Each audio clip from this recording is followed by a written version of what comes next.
3 horror stories. The Sinister Hidden Shop. Based on real stories.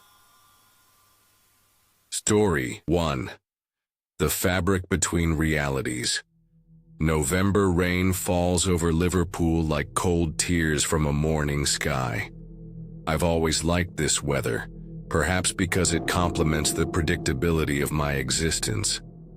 My name is Frank Harrow, 42.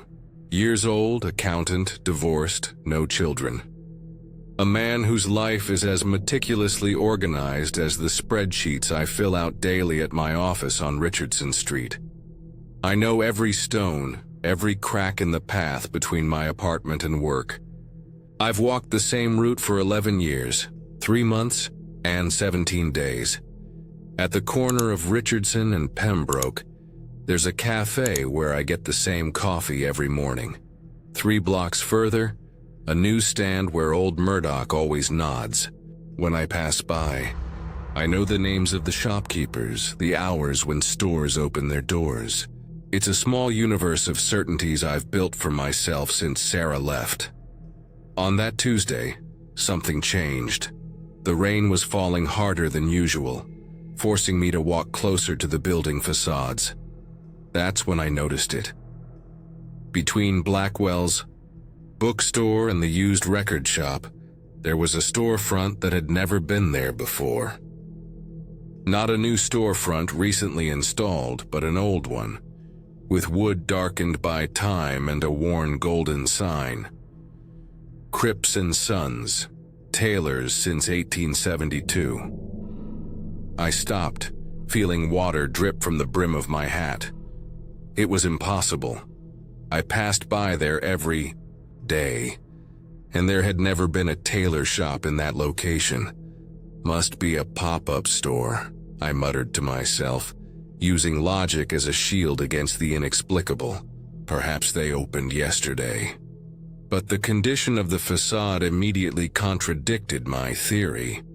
The wood of the door frame was worn by decades of use. The display window had that peculiar opacity of old glass, handcrafted. And the mannequins displayed suits and shirts in a style I hadn't seen since my grandfather's photographs. Something in the window caught my eye. A navy blue shirt, with silver details on the sleeves and cuffs. Elegant, discreet, almost hypnotic in its simplicity. Without realizing it, my hand was already on the doorknob. A bell tinkled softly when I entered. The sound seemed to reverberate longer than would be normal, as if the very air inside the shop were denser. The smell was the second thing I noticed. A mixture of mothballs, new fabric, polished wood, and something older, deeper that I couldn't identify. It was the smell of the past. "May I help you, sir?" The voice startled me. From the shadows at the back of the shop materialized a tall, thin man. Impeccably combed gray hair swept back, eyes of such a deep blue they seemed to absorb light rather than reflect it.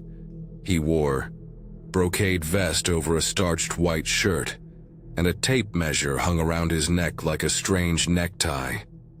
"I was just looking," I replied, my voice sounding strange to my own ears. "That shirt in the window. Ah, the navy one with the silver cufflinks," he said with a smile that didn't reach his eyes. "An excellent choice. We have your size, certainly." He moved through the shop with a silent grace that didn't match his apparent age, removing the shirt from the display. "Imported from India, sir. The fabric is a special cotton, grown only in a small region near Calcutta. Resilient as few are, but soft to the touch." As he spoke, he extended the shirt to me, and I felt a momentary hesitation to touch it. It was as if a primitive instinct warned me, whispering that once I accepted that fabric, something fundamental would change. I ignored the sensation. "I'm a rational man after all. Would you like to try it on, sir?" The dressing room was a small cubicle separated from the rest of the shop. by a heavy red velvet curtain. An antique full-length mirror reflected my image with a strangely distorted quality, as if I were looking at a painted portrait of myself. Unbuttoned my current shirt and hung it on the brass hanger. For a moment, I observed my reflection, the pale skin, the small scars from adolescent acne, the discreet tattoo on my left shoulder that I got the day I signed the divorce papers. Small marks of an ordinary existence. The navy blue shirt slid over my skin like cold water. It wasn't just soft, it was almost liquid, adapting to my body like a second skin. The silver details on the sleeves and cuffs gleamed under the yellowish light, not like metal but like something alive, something that subtly pulsed. "Perfect," I said to my reflection, adjusting the cuffs. That's when I noticed it. In the mirror, for an instant, just an instant, I saw something behind me. Not the interior of the dressing room, but a vast dark space, punctuated by distant lights that moved like giant fireflies. And among those lights, elongated shapes that twisted, observing. I spun quickly, almost losing my balance. Nothing. Just the velvet curtain and the dark wooden wall of the dressing room. "Is everything all right in there, sir?" The tailor's voice came from outside, polite but strangely devoid of intonation. Yes, I replied, rubbing my face. "I think a bit dizzy. Haven't had lunch yet." I looked back at the mirror. Only my reflection stared back, pale and slightly disturbed. The shirt, however, seemed bluer, more vibrant than before, as if it were absorbing what little light there was in the room. When I came out of the dressing room, the tailor waited motionless, with that same courteous, empty smile. His blue eyes studied me like an entomologist observing a rare specimen. "It fits you perfectly, Mr. Harrow." I froze. "How do you know my name?" His smile didn't waver. "You're a customer at Blackwell's bookstore, aren't you? Julia, the owner, is my cousin. She's mentioned you a few times." The explanation made sense. I frequented the bookstore next door, almost weekly. Still, something in the way he pronounced my name sounded like a presage, as if he were sealing an unspoken pact. "How much do I owe you?" I asked, beginning to unbutton the shirt. He raised his hand, stopping me. "No need to take it off, it's just £3. £3. The surprise must have been evident on my face. "That's impossible for a shirt of this material. We're having a liquidation sale, Mr. Harrow, closing our inventory." As he spoke, I felt that dizziness again, more intense now. The floor of the shop seemed to undulate beneath my feet, and the walls. For a moment, the walls of the shop seemed transparent, revealing not the street or adjacent buildings, but that same void punctuated by distant lights that I had glimpsed in the mirror. I blinked several times and the vision dissipated. The tailor continued to stand before me, patient, his smile fixed like a mask. "Are you all right, sir? You look pale." I think I need to eat something." I took out my wallet and pulled out £3. The note in my hand seemed strangely contemporary compared to the environment of the shop, like a digital anachronism in a period film. The tailor took the money without checking it and stored it in an old bronze cash register. The mechanism emitted a metallic sound as it closed the drawer, similar to a sigh. He then wrapped my original shirt in brown paper and tied it with string. "The shirt will serve you well, Mr. Harrow. Just remember, wash it only in cold water, and never under any circumstances, under the direct light of the full moon." I stared at him, uncertain if I had heard correctly. "Pardon?" He laughed, a dry sound like old pages of a book being flipped. "A little tailor's humor, sir. Forgive me. Have a good day." When I left the shop, the rain had stopped. The sky remained gray, but there was something different about the quality of the light, as if I were seeing the world through a subtle filter. The colors seemed simultaneously more vivid and more faded, and the sounds of the street reached my ears with a slight delay like an echo. I looked back one last time before continuing on my way. The tailor was standing at the door, motionless as a statue, watching me. When our gazes crossed, he slightly inclined his head, a gesture that seemed to say, "Now you are ours." The days that followed were a slow unfolding of the unusual in my meticulously ordered life. The navy blue shirt quickly became my favorite. There was something in the way it adjusted to my body, in the way the fabric seemed to breathe with my own breath. I began to wear it with increasing frequency. "New shirt, Frank?" asked Elaine, my office colleague, 2 days later. "The color matches your eyes." "Thank you," I replied, feeling a strange pride, as if the compliment were to me, not to the piece of clothing. "I bought it at a new tailor shop, or an old one, actually. Cripps & Sons." Elaine frowned. "Never heard of it. Is it on Richardson Street?" "Yes, right next to Blackwell's." "Frank, there's no tailor shop next to Blackwell's. There's the record store, and on the other side, that pretentious cafe you hate." I felt something cold settle in the pit of my stomach. "I'm sure it's there. I've passed by it hundreds of times."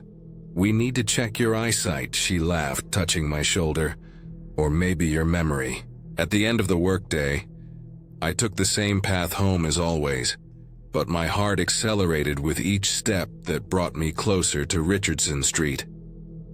Blackwell's bookstore appeared before me, its familiar red facade like an old friend. And next to it, a blank brick wall, no storefront, no door, no golden sign. I stopped, stunned.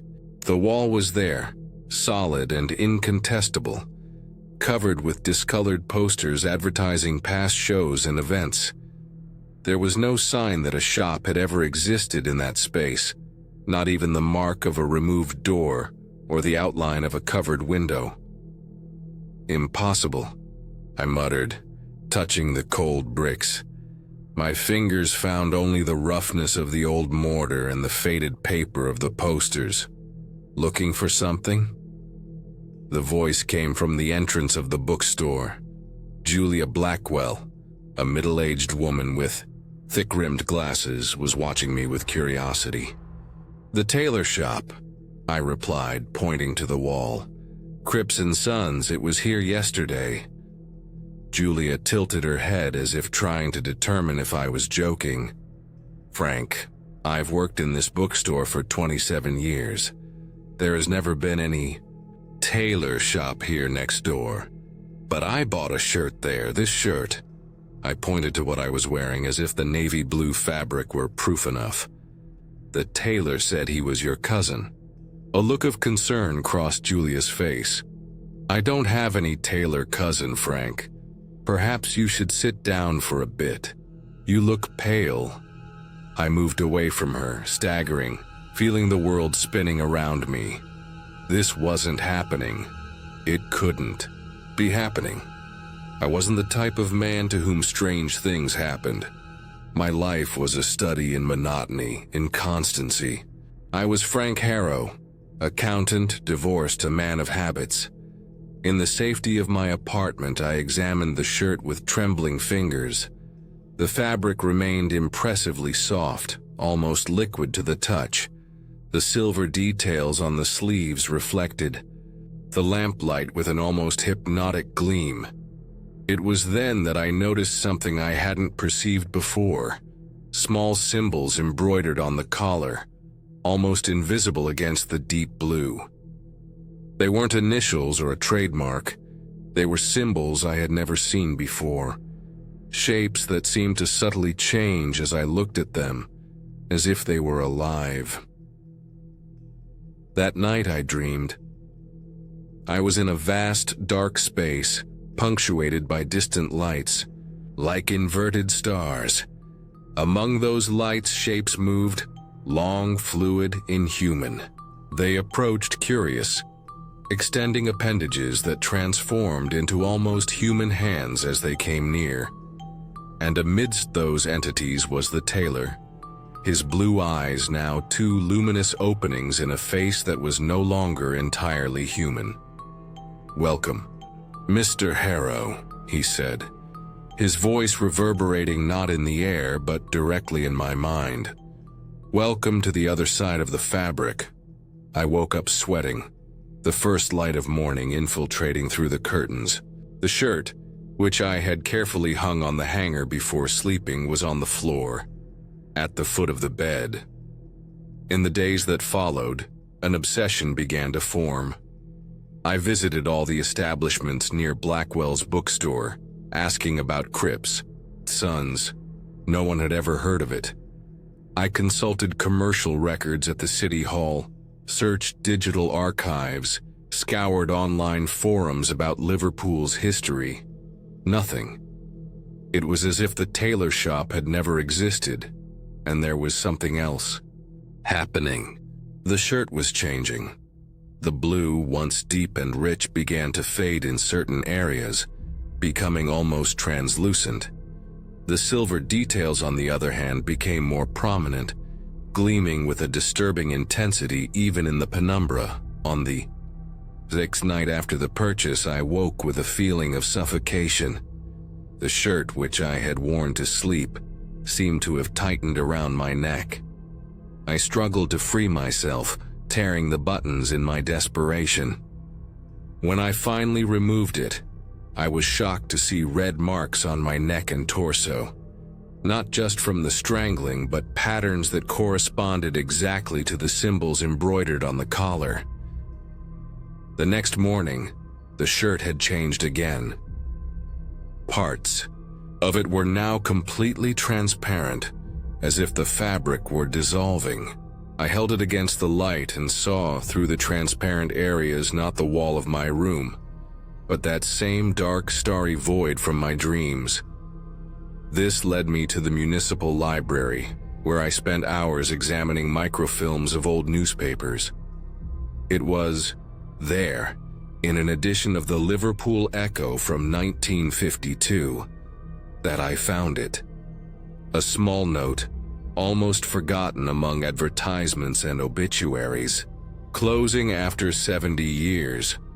The traditional tailor shop Cripps & Sons on Richardson Street will close its doors permanently this month after 7 decades of service to the community. The owner, Harold Cripps, passed away on Monday at the age of 84, leaving no heirs. "An era ends in Liverpool men's fashion," lamented City Councillor Jonathan Wells. Next to the note, a small black and white photograph showed the shop's facade, with the Cripps & Sons sign clearly visible. And, standing at the door, tall and thin, with eyes that even in the black and white photo seemed to pierce the soul, Harold Cripps. The man who had sold me the shirt 70 years after his own death. I returned to my apartment in a state of torpor, unable to fully process what I had discovered. The shirt, which I had left spread out on the bed, was now almost completely transparent, with only the silver details and the symbols on the collar maintaining their solidity. As I looked at it, horrified and fascinated, the doorbell rang. I dragged myself to the door, feeling like a man in a lucid dream. On the threshold, a package wrapped in brown paper tied with string. No sender, no delivery person in sight. Just the package, which seemed to have appeared out of nowhere. With trembling fingers, I undid the knot and opened the wrapping. Inside, a card yellowed by time and a small, heavy object. The card contained only one line, handwritten in an elegant and ancient calligraphy. "The shirt will serve you well, Mr. Harrow. Remember only, never under the direct light of the full moon. The object was a silver pocket watch, with an ornate C engraved on the lid. When I opened it, instead of showing the time, the dial displayed a symbol identical to those on the shirt collar, a symbol that I now recognized as not belonging to any human alphabet. As I held the watch, I looked out the window. Night had fallen, and in the sky the full moon shone with an almost supernatural intensity. On the bed, under that silver light, the shirt had disappeared completely. In its place, an opening in the very fabric of reality, a portal through which I could see that vast, dark space from my dreams, and at the edges of that opening, almost human hands began to extend into my room. I don't know if it was courage or madness that made me take a step toward that opening. Perhaps the monotonous predictability of my existence pushed me toward the inexplicable. Or perhaps from the moment I entered that impossible shop, this had been my inescapable destiny. The silver watch in my hand pulsed like a living heart, and the symbols on its dial shone with their own light. At the threshold between my world and what existed beyond the fabric of reality, I hesitated. And then Harold Cripps appeared on the other side, his blue eyes now 2 openings to infinity, his courteous smile revealing teeth that were no longer entirely human. "Come, Mr. Harrow," he said, extending a hand that impossibly elongated. "The final fitting of your suit is ready." Sometimes on rainy days in Liverpool, people report briefly seeing an old tailor shop between Blackwell's bookstore and the used record store. A shop that, when investigated, reveals itself to be just a solid brick wall covered with faded posters. And some, not many, just the most attentive observers, notice a tall, thin man with deep blue eyes, watching them through the window display. At his side, a middle-aged customer with a vaguely disturbed expression, wearing an impeccable suit made of a fabric that seems simultaneously to be there and not be there, real and unreal, like a visual echo of something that never really existed. And if you get close enough, you might hear the tailor say, his voice a whisper between dimensions. A new shirt, perhaps, imported from very, very far away, and for just £3. Story 2. The macabre dance of the tin soldier Parisian summers have always possessed a dreamlike quality for me, as if the city itself conspires to blur the boundaries between the real and the imaginary. Perhaps it's the golden light that bathes the Haussmannian buildings during the long afternoons, or perhaps it's something deeper, more intangible, that dwells in the shadows between centuries of accumulated history. My name is Sophie Beaumont. I'm 42 years old and teach medieval French literature at Oxford University. My academic life orbits around tales and legends that explore the boundaries between worlds, narratives of fairies who steal children, of doors that open to forgotten, realms of objects that retain memories of their former owners. Studying the impossible became my profession. How could I have imagined that I myself would become the protagonist of a story that defies all rationality? It was a Wednesday in July. The sun poured like honey over the sidewalks, creating a mosaic of shadows and light as I wandered through the 9th arrondissement. I had arrived in Paris 3 days earlier to visit my sister Claire and her son Antoine, my only nephew, who would turn 7 the following Sunday.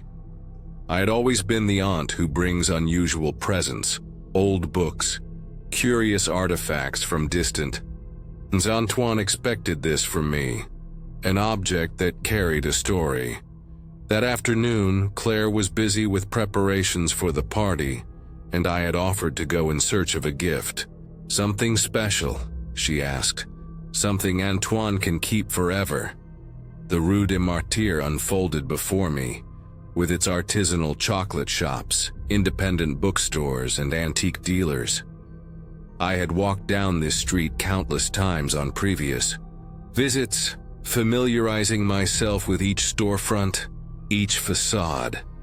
But that afternoon something had changed. Between a patisserie and a vintage clothing store, a narrow, dark wooden facade insinuated itself, as if it had always been there, patiently, waiting to be noticed. A tarnished brass sign hung above the door. Le Petit Royaume, the Little Kingdom. I paused, intrigued. The dusty window displayed a collection of antique toys that seemed to have been plucked from another century. Wooden rocking horses with real manes, porcelain dolls with glass eyes that seemed to follow my movements, small, paper theaters with faded velvet curtains, and in a place of prominence a battalion of tin soldiers, hand-painted with extraordinary precision. A shiver ran down my spine as I observed those toys. There was something simultaneously enchanting and disturbing about that display window, as if each object contained not only its own past, but also the echo of the hands that once handled them. Impossible, I murmured, trying to recall if that shop had always been there. How have I never noticed this before? The door opened with a soft creak, as if responding to my unspoken doubt, inviting me to enter. I hesitated for a moment, an instinctive, primal hesitation, like that of an animal, sensing danger. Then, rationalizing my discomfort as mere overactive imagination, I pushed the door and entered. The bell above the door made no sound to announce my arrival, though I could see it swing. The interior of the shop was enveloped in a welcoming twilight, cut by beams of light that penetrated through the cracks in the heavy curtains.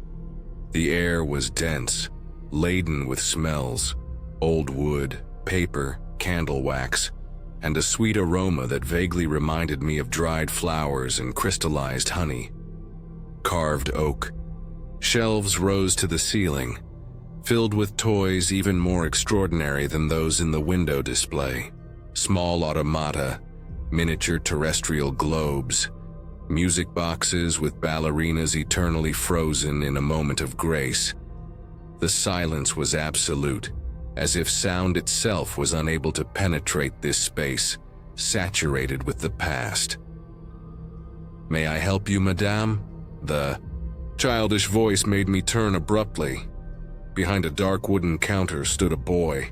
He would have been around 6 years old, with almost white blonde hair and skin so pale it seemed translucent, allowing a glimpse of the delicate blue map of his veins beneath the surface. He wore a white high-collared shirt and black short pants, like in the Victorian-era photographs I use in my lectures on Victorian literature. Where is the owner?" I asked, my voice sounding strangely muffled, as if the dense air of the shop absorbed the words. "My father is in the back," the boy replied, with a voice that didn't match his childish appearance. There was an ancient quality to it, a cadence that reminded me of gramophone records. "I can help you find something special." His eyes disturbed me deeply. They were of such a light blue they bordered on transparent, but it wasn't the color that made me uncomfortable. It was what I saw in them, an impossible wisdom, a weariness that no child should know, as if those eyes had already witnessed centuries. "I'm looking for a birthday present," I explained, trying to maintain my composure. "For my nephew. He turns 7 this Sunday." The boy nodded gravely, as if he understood the weight of the responsibility of choosing the perfect gift. Without making any sound, he descended from the small stool behind the counter and walked towards me. His movements were fluid, preciously calculated, reminiscent of a ballet dancer or an automaton. "Come," he said, extending his pale small hand. I hesitated to touch him. Something warned me not to establish contact, but the rationalist in me suppressed this impulse as superstitious. I accepted his hand. It was cold, dry, like very old paper, and allowed him to guide me through the shop. The boy led me through the shelves, passing by dolls that seemed to blink when not under my direct gaze, by tin trains that appeared to vibrate with contained energy, by stuffed animals whose glass eyes reflected a light that didn't exist in the shop. Finally, we stopped in front of a glass case where dozens of tin soldiers were arranged in battle formation. "A soldier for the young birthday boy," murmured the boy, his voice now almost a whisper. "Something to protect him during the long nights." The boy opened the glass case without using any key and, with delicate fingers, selected a specific toy soldier. It was different from the others, older, more worn, as if it had already passed through many hands. It represented a grenadier of Napoleon's Imperial Guard, with its distinctive tall hat, dark blue uniform, and a small tricolor flag fixed in the base where it balanced. "This one," said the boy, extending it to me with an almost religious reverence. "This one is special." I took the little soldier, surprised by its weight. It seemed heavier than its size suggested, as if the metal contained something beyond its own substance.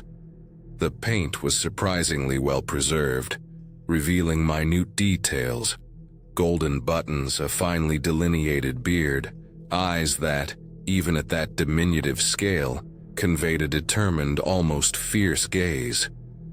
"It's extraordinary," I commented, turning the small figure to examine it. "It seems alive." The boy smiled, not a childish smile of joy, but something older, more knowing. "All toys have a spark of life, madame, especially those that have been much loved." As he spoke, I noticed something strange. For an instant, a single, fleeting instant, the light penetrating through the curtains seemed to pass through the boy's body, as if his substance were more tenuous than the reality around him. I blinked, and the illusion dissolved. "Is this little soldier very old?" I asked, trying to reorient my thoughts. "From the time of the emperor," he replied without specifying which emperor. "It has been here for a very long time."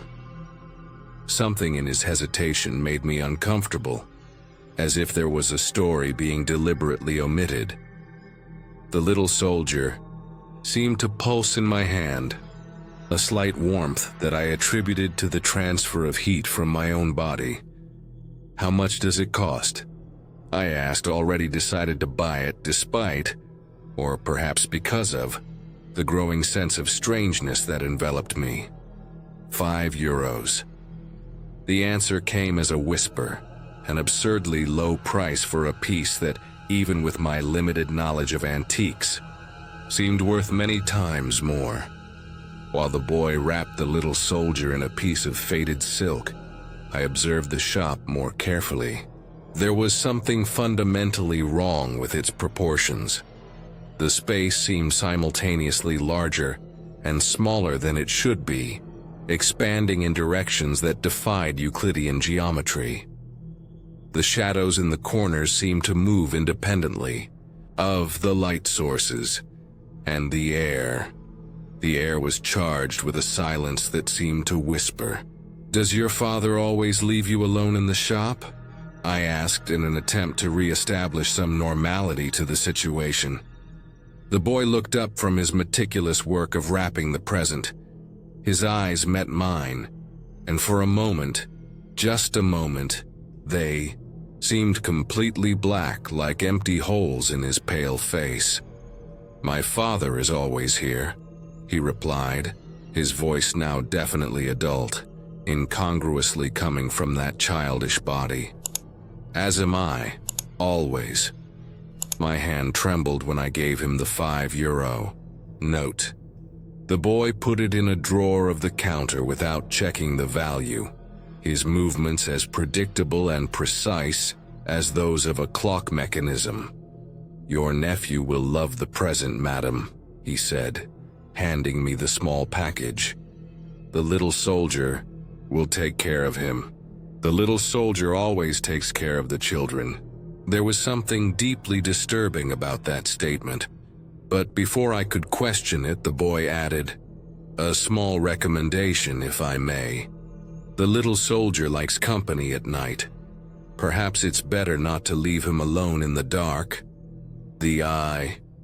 Belle remained silent when I went out into the sunny street, feeling as if I were emerging from a dive in deep waters. The Parisian air, with its aroma of coffee and croissants, had never seemed so sweet, so densely real. I turned to look at the window display one last time and saw the boy standing behind the glass, his pale silhouette almost ghostly against the dark interior of the shop. He raised his hand in a solemn wave, and for an instant I would repeatedly question in the days that followed, his image seemed to flicker and fade, like a flame in the wind. That night, I placed the little soldier on the bedside table in the guest room at Claire's house. In the light of the lamp, I re-examined the small figure, admiring the delicacy of the details. The soldier's expression seemed different now, no longer determined but vigilant, as if on guard against some invisible danger. "Just my imagination," I murmured, putting it back on the table and turning off the light. But as I sank into sleep, I carried with me the image of those tiny painted eyes, which seemed to observe the shadows of the room with an impossible awareness. I dreamed of fire that night, flames that devoured velvet curtains, that licked shelves filled with antique toys, that surrounded a small immobile form in a child's bed. In my dream, the air was saturated not only with smoke, but with silent screams of terror and despair, frozen in a moment that repeated eternally, like a broken record. And above it all, observing the scene with helpless eyes, a little tin soldier, paralyzed on its base, unable to intervene in the horror it witnessed. I woke with my throat closed, as if I had really inhaled smoke during sleep. The golden light of the Parisian dawn poured through the window, dissipating the shadows and the remnants of the nightmare. Automatically, my gaze sought the little soldier on the bedside table. It wasn't there. I got up with a start, thinking that perhaps it had fallen during the night. I searched on the floor, under the bed, among the sheets. Nothing. The little grenadier had disappeared. "Impossible," I murmured to the empty room. It was here when I fell asleep. I rationalized that Claire, or even Antoine, might have entered the room and taken the little soldier while I slept. Still in my pajamas, I went out to check. The house was silent. Claire had gone out to take Antoine to school, according to a note left in the kitchen. Returning to the room to change, I froze at the doorway. The little soldier was back on the bedside table, exactly where I had left. But there was something different. Its position had changed. The small tricolor flag, which before pointed upward in a triumphant gesture, was now directed toward the door of the room, as if the soldier had rotated on its base to follow my exit. "No," I whispered, approaching cautiously. "This is not possible." I picked up the little soldier with trembling fingers. It seemed heavier than the day before, and strangely warm to the touch, as if the metal had absorbed heat from some invisible source. The painted expression on the small face remained vigilant, but now there was also an almost expectant quality to it. I spent that day trying to convince myself that I was being ridiculous. As a university professor, I took pride in my rationality, in my logical and critical approach. And yet, I couldn't shake off the sensation that there was something fundamentally wrong with that small object.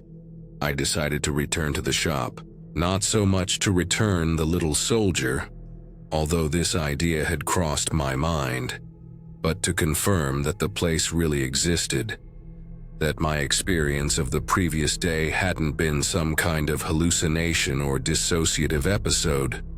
The Rue des Martyrs was busy that afternoon, filled with Parisians and tourists entering and exiting shops, crowding the terraces of cafes. I walked slowly, retracing my steps from the day before. The patisserie was there, with its aroma of butter and sugar. The vintage clothing store too, its racks overflowing with colorful fabrics. But where Le Petit Royaume should have been, there was only a solid wall of exposed bricks. No door, no storefront, no sign that a shop had ever existed in that space. I stood paralyzed before that architectural impossibility, feeling a coldness that didn't come from the ambient temperature but from within, from the marrow of my bones. A woman passing by looked at me strangely, and I realized I must have had an expression of absolute horror on my face. "Excuse me." I approached her, desperate for external confirmation. "The antique toy shop? Le Petit Royaume? It was here yesterday."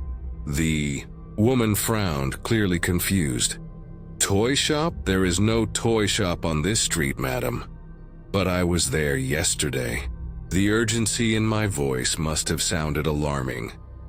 "I bought a present for my nephew, a little tin soldier."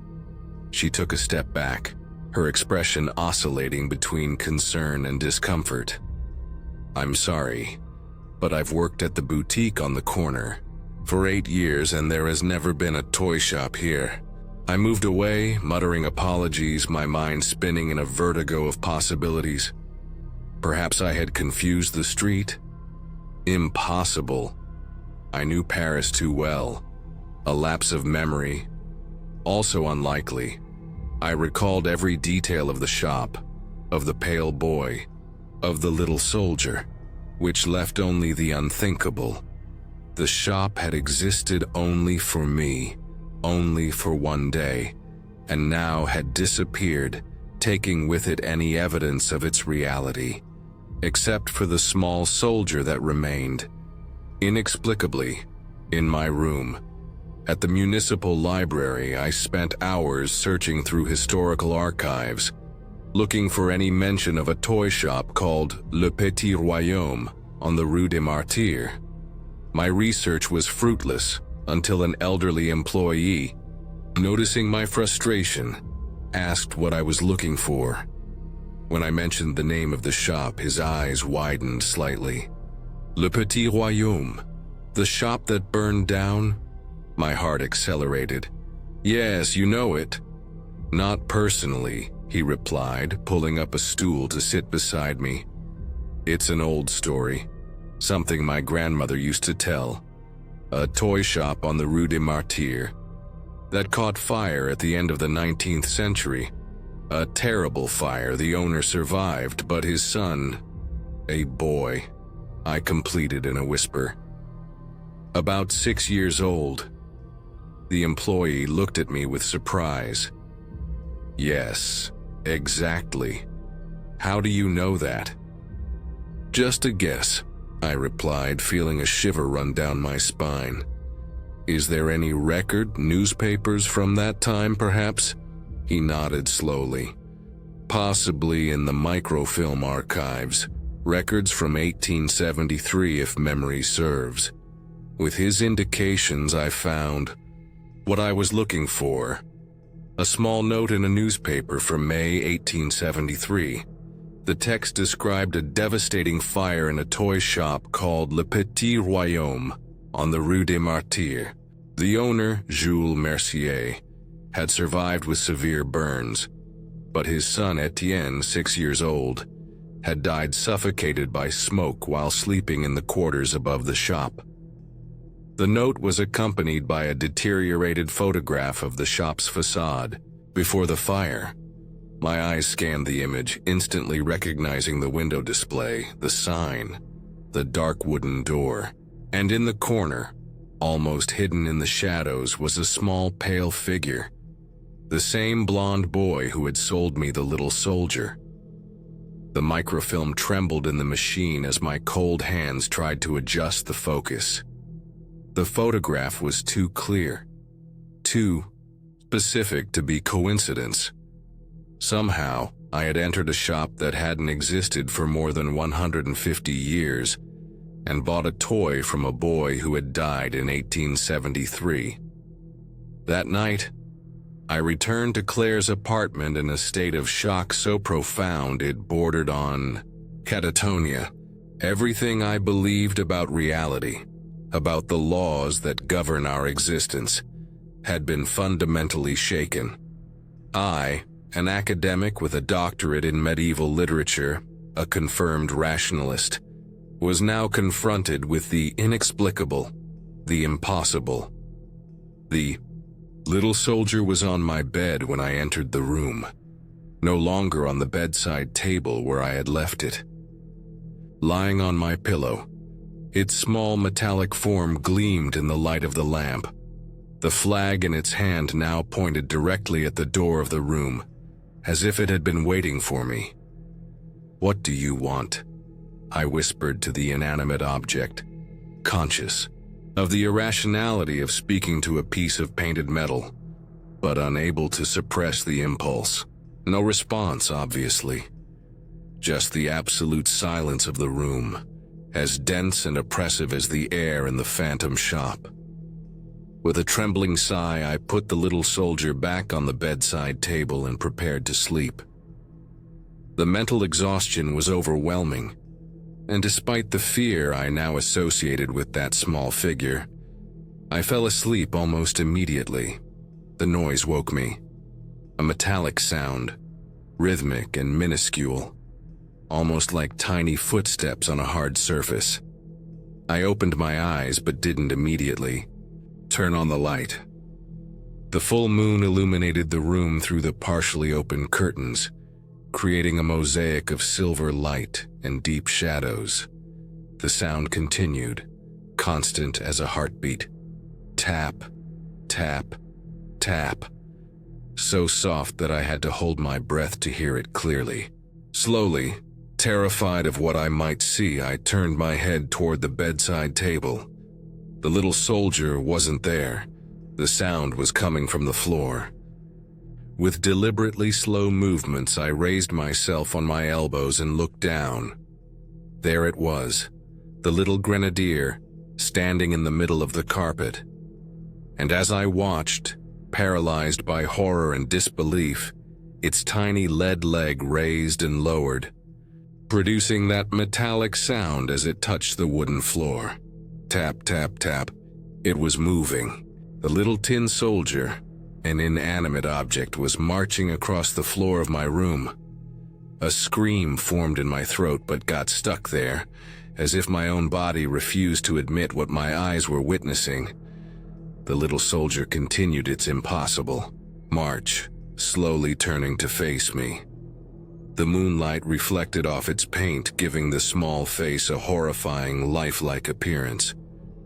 "Not real," I murmured, closing my eyes tightly. "I'm dreaming, I'm still asleep." When I reopened my eyes, hoping the vision had disappeared, the little soldier was closer to the bed. Its march continued, determined and constant. Tap, tap, tap. Let out a strangled sound, half scream, half sob. With frantic movements, I turned on the bedside lamp, flooding the room with yellowish light. The little soldier froze instantly, returning to being just an inanimate object. But its position had changed. It was undeniably closer to the bed, its small form now just a few centimeters from where my feet rested under the sheets. I didn't sleep for the rest of that night. I kept the lamp on, my eyes fixed on the little soldier. my mind struggling to process what I had witnessed. From time to time, when my peripheral vision caught some movement, a flutter of the curtain in the wind, the shadow of a car passing in the street, I swore the little soldier had moved again. A millimeter here, a slight rotation there, but whenever I looked directly at it, it was perfectly still. The next morning, I made a decision. The little soldier had to go. No matter how irrational it seemed, I couldn't keep that object in my possession any longer. I wrapped it in several layers of paper and placed it at the bottom of my bag. After breakfast, I went out alone, telling Claire I needed to do some shopping for Antoine's birthday. I walked to the Seine, determined to rid myself of that disturbing object once and for all. On the Pont des Arts, with its thousands of love locks, I stopped and removed the package from my bag. Without ceremony, without hesitation, I threw it as far as possible. The small package drew an arc in the morning air and disappeared into the dark waters of the river. The relief was immediate and overwhelming, as if an invisible weight had been lifted from my shoulders. I spent the rest of the day wandering through Paris, visiting bookstores and cafes, enjoying the sensation of having escaped from something dark and threatening. When I returned to the apartment that afternoon, Claire was in the kitchen preparing dinner. Antoine was playing in the living room, focused on a board game. "Aunt Sophie," he exclaimed upon seeing me, his eyes gleaming with excitement. "Thank you for the gift. It's amazing." I froze at the entrance to the living room. "Gift? What gift, darling?" "The little soldier." Antoine pointed to the center of the coffee table. There, standing proudly among the colorful pieces of the game, was the lead grenadier, the same one I had thrown into the Seine hours before. Where did you find that?" I asked, my voice barely audible. "It was on the living room table when I woke up," Antoine replied innocently. "Mom said you must have left it as an early birthday surprise." Claire appeared at the kitchen door, drying her hands on a dish towel. "It's really beautiful, Sophie. So detailed. Antoine hasn't stopped playing with it all day." I muttered some response, unable to take my eyes off the little soldier. It looked exactly the same as before, the same pose, the same vigilant expression. But now, under the light of the living room, I had the impression that the small painted mouth curved in a subtle smile that hadn't existed before. In the days that followed, I tried to get rid of the little soldier repeatedly. I threw it in the trash. It reappeared in the pocket of my coat. I buried it in the public garden. It emerged in my suitcase. I accidentally left it in a cafe. It was under my pillow when I prepared to sleep, and each night, the same ritual repeated itself. I would wake to that metallic sound, tap, tap, tap, to find the little soldier closer to the bed, its position altered, its small form marching inexorably in my direction. On the 7th night after my visit to the Phantom Shop, the eve of Antoine's birthday, I woke feeling something cold touching my face. I opened my eyes and suppressed a scream. The little soldier was on my pillow, centimeters from my face. Its small bayonet, which previously pointed to the sky, was now directed right at my left eye. And behind it, silently standing at the foot of the bed, was the pale boy from the shop. He wasn't a solid apparition. The moonlight passed through his translucent form, and I could see the outlines of the furniture through his body. His eyes, however, were too vivid and too real, two abysses of pain and loneliness that seemed to pierce my soul. "You saw me," he whispered, his voice a distant echo, as if coming from very far away or from very long ago. You entered the shop. You chose me. I began, my throat closing with terror. I don't understand. The little soldier was mine, continued the boy, his image flickering like a candle in the wind. My father made it for me, to protect me from the monsters in the dark. A sad smile formed on his translucent lips. But it couldn't protect me from the fire. Nothing could. Tears were streaming down my face, though I was barely conscious of crying. What do you want from me? I whispered. Company, he answered simply. The living cannot see me. Only those who cross the threshold between worlds can see me. You crossed that threshold when you entered the shop. The moon slid behind a cloud, plunging the room into deeper darkness. When the faint luminosity returned, I noticed the boy was closer, now beside the bed. His translucent body emitted a faint blue glow, as if illuminated from within by a cold, distant light. The smell of smoke and ashes filled the air, so real and dense that I began to cough. I tried to escape, continued the boy, his voice oscillating between childish and ancient. But the fire was everywhere, under the door, through the cracks, in the windows. The smoke, it filled my lungs until there was no more room for air. As he spoke, the room around me began to change.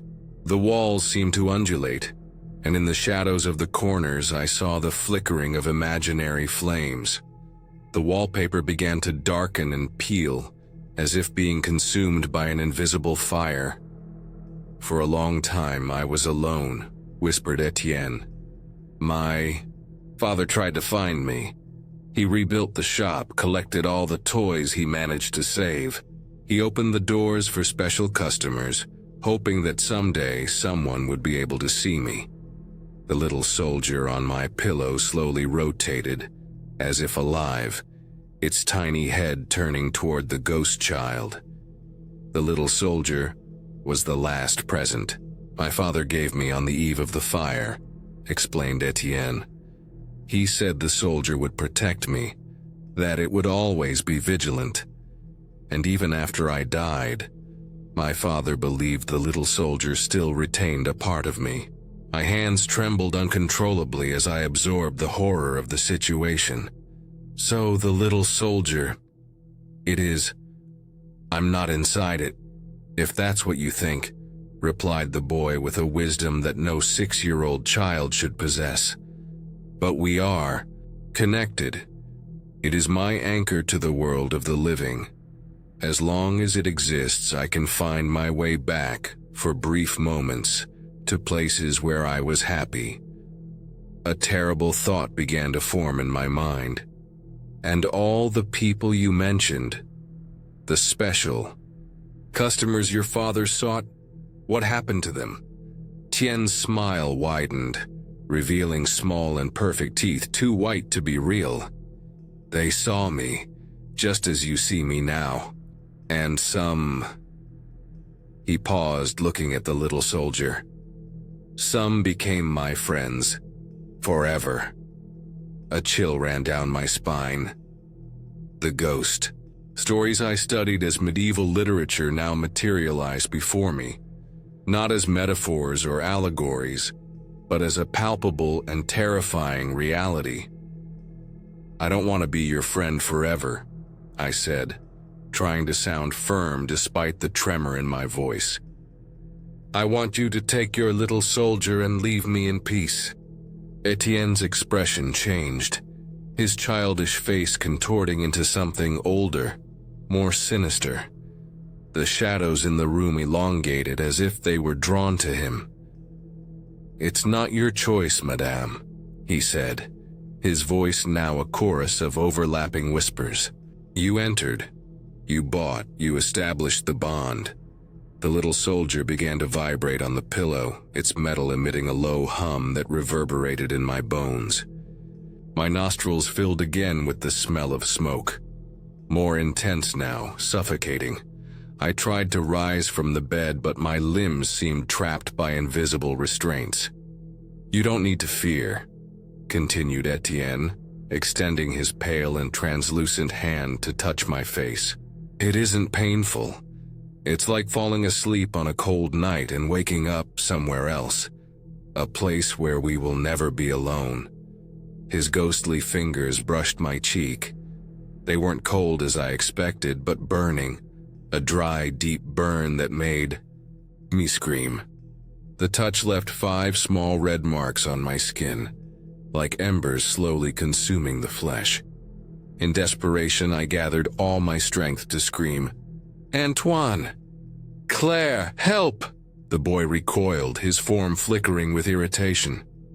"They cannot hear you, no one can. We are between moments now, madame. Between 1 second and the next of your world." The walls of the room had completely disappeared.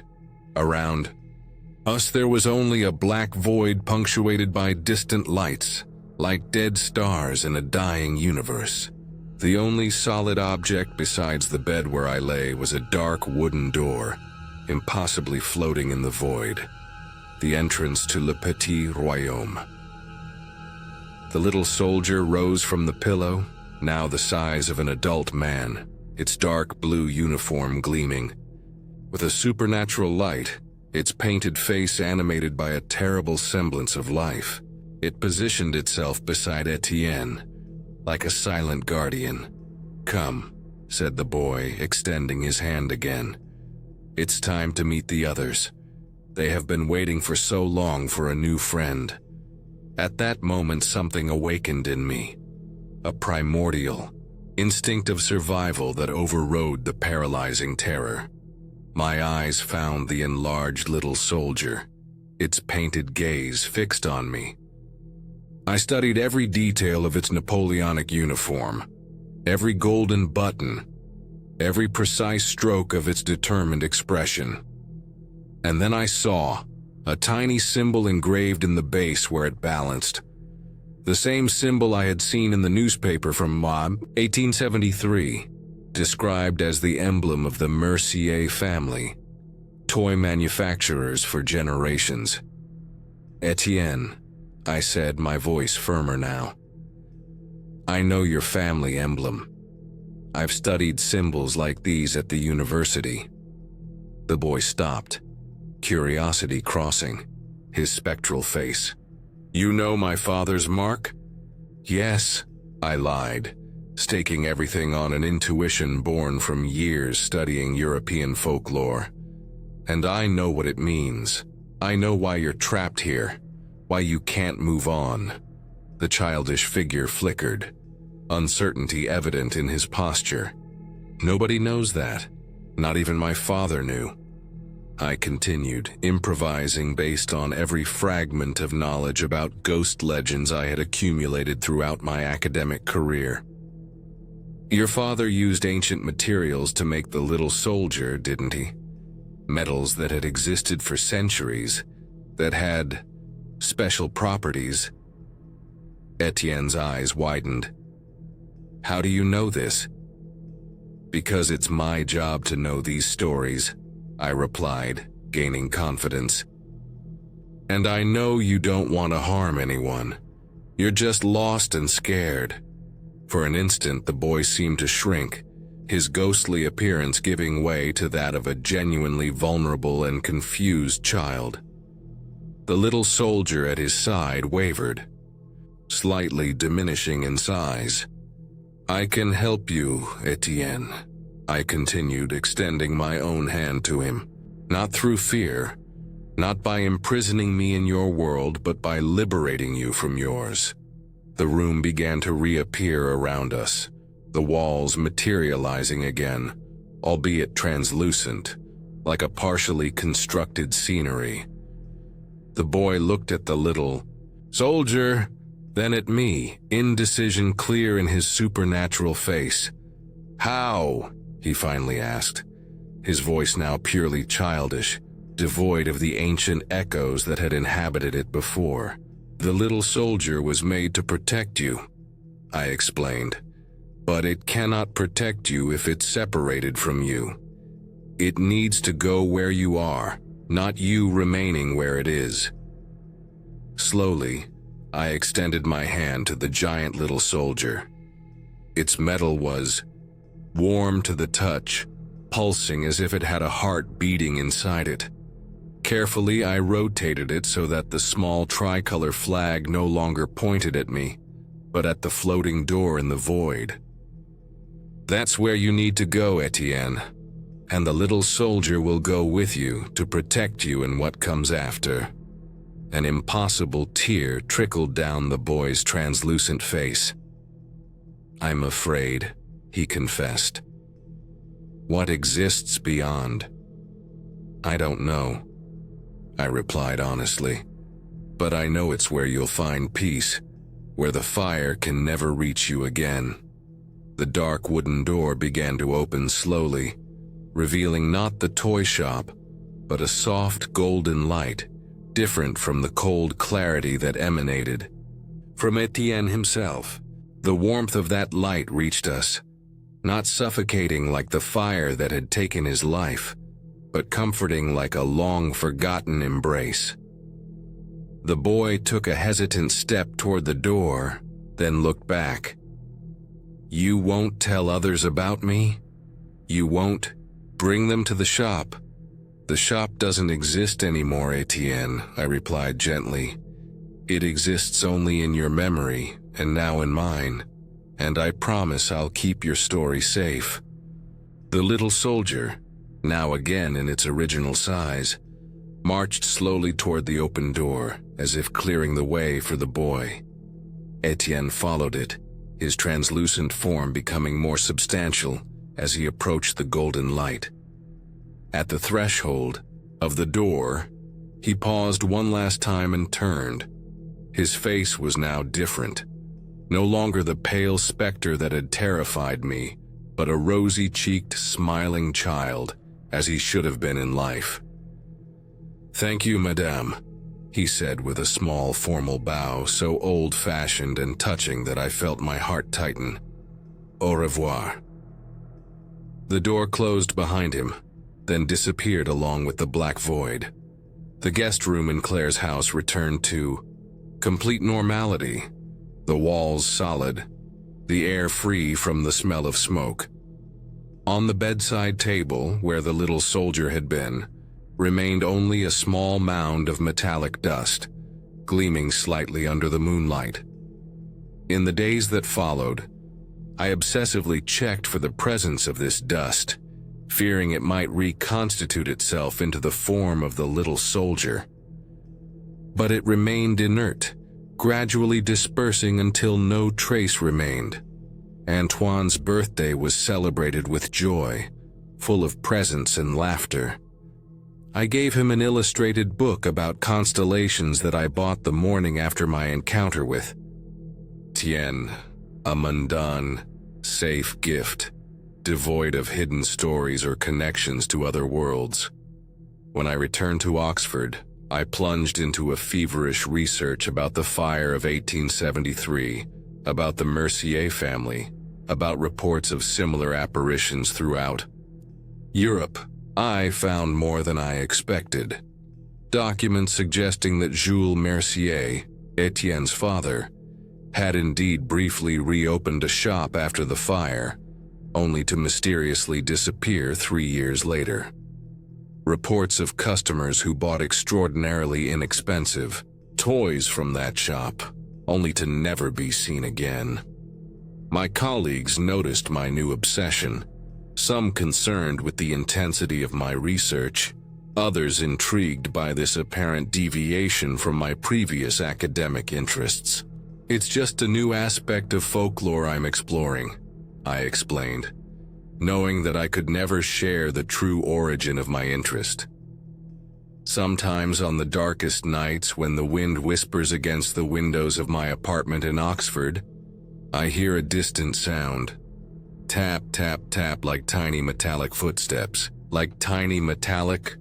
In these moments, I feel the marks on my cheek, invisible to everyone except me, burning slightly like a reminder. And in my dreams, I see a dark wooden door, a tarnished brass sign, and a pale child who patiently waits for someone who lingers, long enough to notice what should not be there. A shop between the patisserie and the vintage boutique, a momentary rupture in the fabric of reality, a portal to a place where much-loved toys gain a semblance of life, and where lost children eternally wait to return home. I know that I was fortunate. I know that somehow I managed to free Etienne from his earthly limbo. But I also know that it wasn't the end. Somewhere, on some cobblestone street in an ancient city, a shop will briefly appear, for a distracted traveler, for an avid collector, for someone who, like me, has eyes that see beyond the veil between worlds. And when that happens, another little soldier will slowly march through the silence of the night, tap, tap, tap, bringing with it the promise of eternal companionship and the inescapable whisper of a childish voice that says, "You saw me, now I will never be alone again." Story 3. The Interrupted Cycle. The universe has its own laws, immutable and constant. At least that's what I believed until that October night. My name is Tyler Morgan. I'm 26 years old and in the final year of my doctorate in theoretical physics at Ohio State University. My dissertation explores distortions in space-time and the theoretical possibility of wormholes, hypothetical openings that could connect distant regions of the universe, or perhaps parallel universes. Purely theoretical work, of course. Numbers, equations, hypotheses I never expected to empirically verify. The irony of how the universe chose to mock me still haunts me during the sleepless nights that followed that encounter. It was a Tuesday, October 22nd. I remember the date with disturbing clarity because I had spent the previous 16 hours in the laboratory verifying calculations for a presentation I would give the following morning to the evaluation committee. The fluorescent lights in the physical sciences building had left my eyes dry and painful, and a headache pulsed at my temples like a second heart. When I finally left the laboratory, the sky was covered by dense gray clouds, the kind that seemed to weigh over the city like a mantle of foreboding. It wasn't raining, but a thick fog hovered close to the ground, snaking between campus buildings and diluting the yellowish halos of the street lamps into diffuse spheres of light that couldn't penetrate more than a few meters into the darkness. Checked my watch, 11:55 p.m. The last campus shuttle had departed at 11:30. I would have to walk to my apartment about 20 minutes away. I adjusted my backpack over my tired shoulders and began walking, choosing to cut through Harper Street, a narrow street bordering the east side of campus. The silence was almost absolute, interrupted only by the muffled sound of my footsteps on the damp cobblestones and the occasional distant wail of a siren. This unusual quietude, even for that hour of night, should have been my first warning that something was wrong. Columbus is a college town. Even on weeknights, there's always some activity.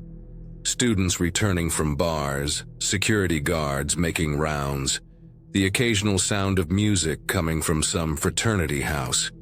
But that night, Harper Street was immersed in a sepulchral silence, as if time itself had paused to hold its breath. That's when I noticed the store.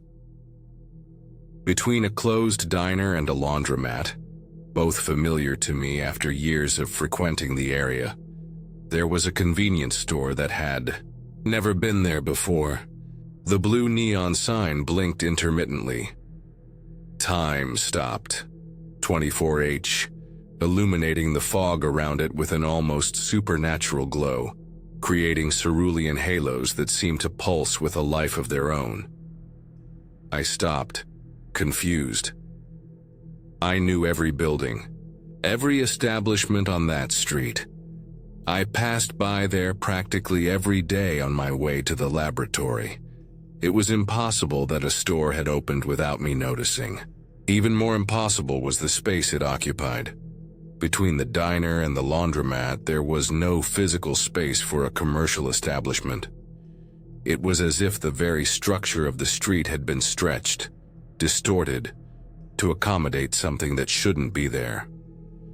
It's exhaustion, I muttered to myself, rubbing my sore eyes. I'm seeing things. But when I reopened my eyes, the store was still there, its neon sign pulsing with an almost hypnotic cadence. Through the window pane fogged by mist, I could make out the illuminated interior. It looked like a common convenience store. Shelves with products, refrigerators at the back, a counter with a cash register. What didn't look common were the people inside. There were about 5 or 6 customers, scattered throughout the store, but none of them moved. They were completely motionless, like mannequins positioned in everyday scenes. A man with his hand extended to grab a magazine, a woman standing in front of the refrigerators, a teenager near the snack section. The strangeness of the scene sent a chill down my spine. Reason told me to continue on my way, ignore that anomaly and attribute it to mental exhaustion.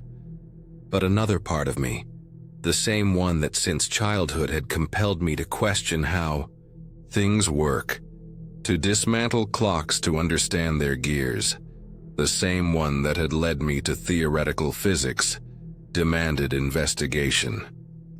I approached the store's door, my steps now strangely silent, as if the asphalt beneath my feet had transformed into some material that absorbed all sound.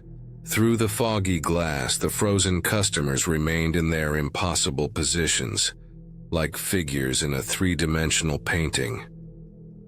When my hand touched the chrome doorknob, I felt a slight vibration, almost imperceptible, but definitely real. It was as if the door itself was vibrating at a very high frequency, a subtle hum that reverberated through my bones. I hesitated for a moment, a last instinct of self-preservation trying to warn me. Then, with a deep breath, I turned the knob and entered. The bell above the door made no sound when I entered, despite seeing it sway. This was the first of many sensory distortions I would experience in that place. Inside the store, the silence was absolute and oppressive, almost palpable. There was no familiar hum of freezers, no ticking of any clock, not even the subtle white noise of ventilation systems. It was a silence that seemed to swallow even the sound of my breathing and my heartbeat.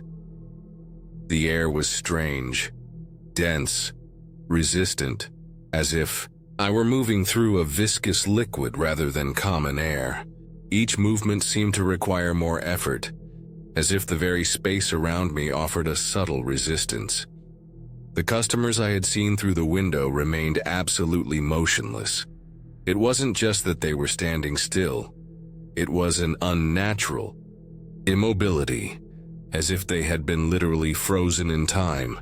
A young woman, perhaps a student like me, was near the refrigerators, her arm stretched out toward the handle of the glass door, but without touching it. Her eyes, glazed and fixed, stared into emptiness. She didn't even blink. A middle-aged man remained in front of a magazine rack, his body leaning slightly forward, as if he were about to pick up a publication. His face displayed a neutral expression, void of any emotion or awareness.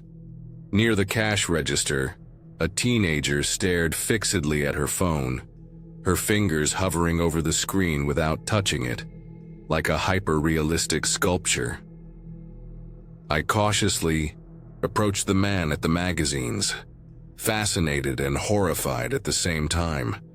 I studied his face up close. His eyes didn't move, not even the tiny involuntary movements that all human eyes constantly make. It was as if time had simply stopped for him, for all of them. Driven by a mixture of scientific curiosity and growing dread, I slowly extended my hand and touched the man's shoulder. The effect was instantaneous and disturbing. The moment my fingers made contact with his jacket, a wave of energy seemed to course through his body. He blinked, turned his head toward me, and frowned, confused. "Excuse me, can I help you?" he asked, his voice sounding strangely distant, as if coming through several layers of glass.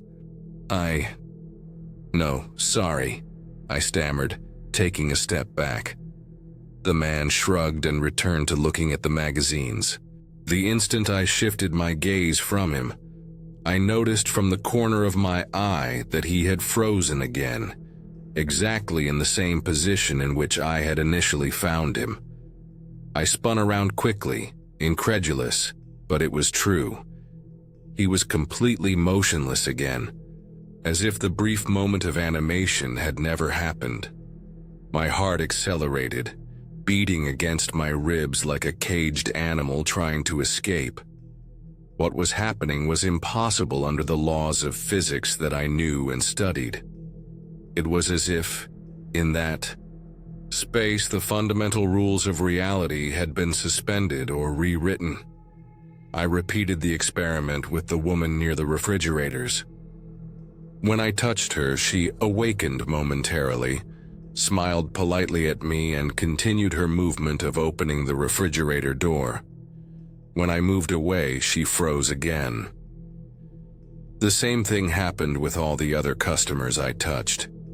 It was as if they existed only when they directly interacted with me, disappearing from active consciousness the moment that interaction ceased. With trembling legs and a dry mouth, I walked to the checkout counter. There, unlike the customers, there was an attendant who seemed to be in constant motion, independent of my interaction. He was a thin man with abnormally pale skin and eyes of such a light blue, they appeared almost transparent. He wore a standard convenience store uniform, white shirt with a badge that simply read attendant in capital letters, without a name. "Good evening," he said, his voice monotone and devoid of any emotional inflection. "Did you find everything you needed?" I realized. Then that, in my state of shock and fascination, I had instinctively picked up a can of soda. I didn't remember doing so. Yes, thank you," I replied, placing the can on the counter. "That's $1.50, he informed, without typing anything into the register or scanning the product. I took a $2 bill from my wallet and handed it to him, carefully observing his hands when he took the money. His fingers were long and thin, almost cadaverous, and his skin seemed to have a strangely translucent quality under the fluorescent light. When our fingers touched during the transaction, I felt an intense cold that penetrated to my bones as if I had plunged my hand into freezing water. It wasn't just the temperature of his skin that was abnormal. It was a deeper, more fundamental sensation, as if the cold emanated not from the surface, but from some inner void. The attendant smiled, a smile that didn't reach his opaque eyes. Those eyes, the more I observed them, the more I realized there was something fundamentally wrong with them. They didn't reflect light like normal eyes. It was like looking at two discs of ice or at deep, still waters. "Are you ready?" he asked, still smiling that empty smile. "Ready for what?"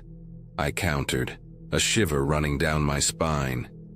"To see what exists between the seconds," he replied.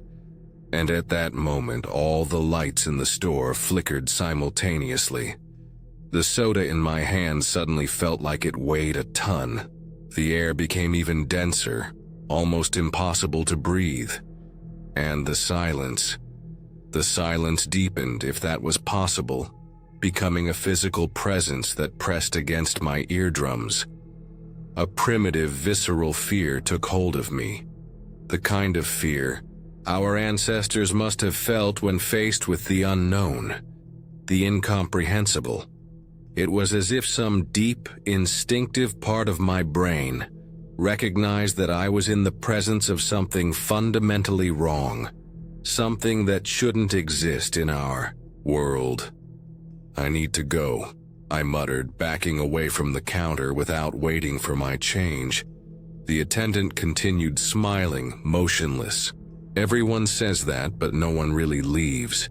No one escapes the cycle. The word sent a wave of pure terror through my body. Without thinking twice, I spun on my heels and ran to the door, the soda still firmly clutched in my hand as if it were a talisman. I pushed the door forcefully and burst onto the street, the fog now so dense I could barely see a meter in front of me. The fresh night air never felt so sweet, so real in my lungs. I breathed deeply, trying to calm my racing heart. I turned to look at the store one last time, expecting to see that blue neon sign blinking through the fog. There was nothing there. Where before stood the time-stopped store, there was now only an empty alley between the diner and the laundromat. No sign that a building had ever existed there. No door, no storefront, nothing. It was as if the adjacent buildings themselves had moved to close the space that should never have existed. I stood paralyzed before that architectural impossibility, feeling as if the ground had disappeared beneath my feet. My scientific mind desperately struggled to find a rational explanation for what had just happened. Stress-induced hallucination? Unlikely. The experience had been too vivid, too consistent, and I still held the soda can as tangible proof. Lucid dream. Also unlikely. I had never had lucid dreams before, and the transition to this state would have been perceptible. While my brain spun in circles seeking explanations, I mechanically checked my watch. What I saw made my blood freeze in my veins. 11:30 p.m. impossible. It was almost midnight when I left the laboratory. I frantically consulted my phone. 11:30 p.m. as well. According to all time indicators, I had gone back 30 minutes. The soda can slipped from my trembling fingers and fell to the ground with a metallic noise that echoed down the deserted street. My mind tried to process the impossible. Either all my devices had suffered the same chronological malfunction simultaneously, or I had, somehow, traveled back in time. The second hypothesis, as absurd as it seemed, gained credibility in light of the equations I myself had developed in my dissertation. Distortions in space-time could, theoretically, create pockets where the temporal flow functioned differently. But this was pure theory, abstract mathematics. The possibility of encountering such a phenomenon in a common convenience store in Columbus, Ohio, was as remote as finding a living dinosaur on the university campus. However, there was a way to verify. If I had really gone back 30 minutes in time, then the thought hit me like lightning, and I began to run back to the physical sciences building, my feet barely touching the ground. The fog seemed to open before me and close behind as if it were a conscious entity observing my desperate run. The building was still illuminated when I arrived, breathless. With my heart pounding in my chest, I climbed the stairs to the third floor, where our laboratory was located. I stopped at the corner of the corridor, hiding in the shadows. What I saw confirmed my worst fears and demolished all the certainties I had about the nature of reality. Through the glass door of the laboratory, I could see myself sitting in front of the computer, working on my presentation. It was me, the Tyler from 30 minutes ago, completely oblivious to my presence in the corridor. I backed away in panic, my mind struggling to process the impossible. Somehow I had created a temporal paradox, two versions of myself existing simultaneously. All my scientific training screamed that this shouldn't be possible, that the fundamental laws of physics prohibited such an overlap. But there I was, observing myself through the glass. I hid in a dark niche of the corridor, trying to organize my chaotic thoughts. If this was real, and all sensory evidence indicated it was, then I was facing a phenomenon that rewrote everything we knew about physics. I observed, fascinated and horrified, as my other self gathered his things, turned off the computer, and left the laboratory exactly at 12 a.m., following the same path I had taken. A terrible understanding began to form in my mind. I was about to witness my other self find the same store, enter it, and experience the same events I had just lived through. A closed temporal loop, exactly like those described in the theoretical equations I studied. Only then did the attendant's words make sense. No one escapes the cycle. How many times had this already happened? How many versions of Tyler Morgan had entered that impossible store, experienced the same sequence of events, only to be sent 30 minutes into the past and witness the beginning of the cycle again? The possibility terrified me. Would this be my destiny now? To repeat the same 30 minutes eternally, like a rat in a maze with no exit? I followed my other self at a distance, moving silently through the shadows of the campus. The fog continued to be thick, enveloping everything in its opaque embrace. I saw when he reached Harper Street and slowed his pace, approaching the exact spot where the store should appear. And it was there again, emerged from nowhere between the diner and the laundromat, its blue sign cutting through the fog like a supernatural beacon. My other self stopped in front of the window with the same expression of confusion I had had, observing the frozen customers inside the store. It was at that moment that I made a decision. If I was trapped in a temporal loop, there was only one way to break it: change the course of events.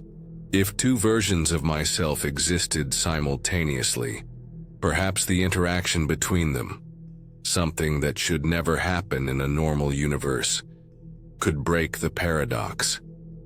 I emerged from the shadows and ran toward my other self, reaching him just as he extended his hand toward the store's doorknob. "Don't go in," I shouted, grabbing his arm and pulling him away from the door. The expression on his face, my face as he turned and saw me, was one of pure shock and horror. "What? Who are you?" he shouted, trying to break free until the light from a street lamp illuminated my face. "This is impossible. I'm you." "Listen," I said urgently, maintaining a firm grip on his arm. "Don't enter that store. It's not real. It manipulates time, creates loops, and I think it traps people inside them. Those frozen customers in there. What if they're people like us, trapped forever in a single moment?" As I spoke, something extraordinary began to happen around us. The store began to flicker, like an image on a television with interference. The sign flashed more rapidly, its blue light becoming almost stroboscopic, casting frantic shadows that danced through the fog. A growing sound filled the air, like the white noise of thousands of televisions out of tune, increasing in volume, until it became almost unbearable. The very street beneath our feet seemed to vibrate, as if a localized earthquake was happening at exactly that spot. My other self looked at me and at the store in alternation, his face a mask of terror and fascination. "What's happening?" he shouted, barely audible over the growing noise. "I think we broke the loop," I replied, shouting as well. "Two versions of us should never interact. It's a paradox that the system can't resolve." The noise reached a deafening peak, and then, with a sound like air being sucked by a gigantic vacuum, the entire storefront collapsed upon itself, imploding, as if it were being sucked by a black hole, leaving only the empty alley. At the same instant, I felt an overwhelming vertigo, as if the entire world was spinning around me. My other self disappeared, simply vanished before my eyes as if he had never existed. I staggered backward, almost falling. When I managed to regain my balance, I checked my watch and my phone, both now marking 12:01 a.m., exactly 1 minute. After I had originally left the laboratory, the 30 minutes lost and the other 30 minutes of the loop, everything had been restored. The cycle had been broken. I returned to my apartment that night in a state of profound shock, my mind teeming with theories and unanswered questions. I spent hours researching online about temporal anomalies, parallel realities, and inexplicable phenomena in Columbus. To my surprise and disquiet, I found several obscure reports posted on discussion forums about the paranormal, describing similar experiences, stores that appeared and disappeared, people who lost time or gained extra time, sensations of déjà vu so intense they couldn't be explained as mere tricks of the mind. Some reports specifically mentioned a convenience store with a blue sign, though the names varied. Last minute, between times, beyond the clock. Different names but always the same pattern. A store that shouldn't be there, customers frozen in time, and an attendant with empty eyes always asking the same question. "Are you ready?" In the days that followed, I returned several times to Harper Street at different hours, looking for some trace of the time-stopped store. I never saw it again. The alley between the diner and the laundromat remained empty, as it should be. But something had changed in me. The equations of my dissertation, previously just abstract mathematical constructions, gained a new dimension. They were no longer just theories. I had experienced firsthand the consequences of a distortion in space-time. Presentation to the evaluation committee was a resounding success. The passion with which I spoke about the implications of space-time distortions impressed even the most skeptical professors. How could I not be passionate? I was no longer speaking theoretically. I was describing something I had lived through. Never told anyone about my experience. Who would believe me? I would be labeled as crazy or at best a victim of stress-induced hallucination. But I knew the truth. What still torments me, what keeps me awake on many nights, is thinking about the other customers in that store. Who were they? Other people like me, who had the misfortune of entering a crack in reality, and if they remain there, frozen between 1 second and another, eternally paused in a single moment, waiting for someone to touch them to gain a brief instant of consciousness? It's a question I'll never have answered. Just as I'll never know if I really broke the cycle, or if I was just released from that particular iteration, while other versions of me continue trapped in infinite loops in parallel realities. Sometimes, when I'm between sleep and wakefulness, in that liminal state where the mind wanders without restraint, I can swear I see the attendant with empty eyes standing at the foot of my bed, with his inhuman smile, always asking the same thing. "Are you ready to see what exists between the seconds?" And now, years later, as I finish my postdoctoral studies and prepare my first book on theoretical physics, a part of me still wonders, What really exists in the spaces between seconds, in the cracks between realities? The answer, I fear, may be more terrifying than any equation could predict. Because in some rare moments when the light falls at a certain angle, or when the fog rises on autumn nights, I can swear that I see, from the corner of my eye, the blue glow of a neon sign blinking, inviting me to enter again. And most frightening of all, sometimes, just sometimes, I feel an almost irresistible impulse to accept that invitation,